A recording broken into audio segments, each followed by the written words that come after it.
Hello friends, today we are going to see the solar eclipse. Okay, now the specialists used to suggest that we should not see the solar eclipse directly through our naked eyes.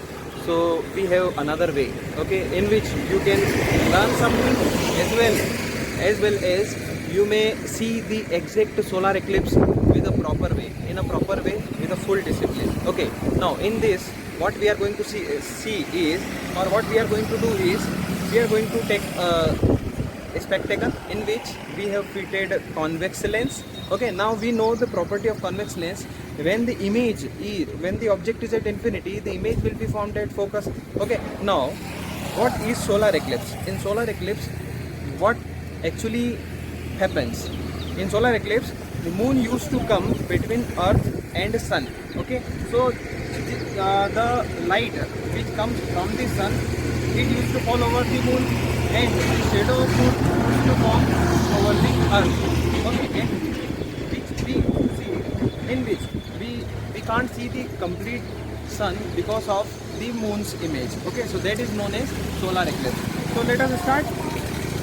Okay, so we are having a convex lens. Now we are going to form the image through this convex lens. Okay, now see here. Right now it is just like this. Now I am going to focus it over this particular. Now yes, you may see a crescent type of bright image is formed. Okay, now this image used to be a circle, a disc. Okay, but right now it is just like a crescent moon. Actually it is a image of sun, in which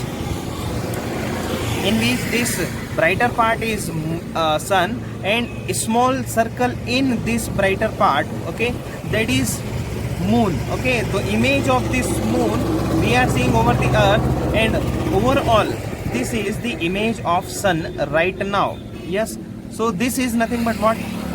The image of eclipsed sun. Okay, we may see exact image. Yes, and this is the best way to see the solar eclipse. Okay, so this was all about. So this was the solar eclipse which we have seen with no money. Yes, okay, so take care, especially of your eyes. Don't see the sun directly during this. Thank you very much.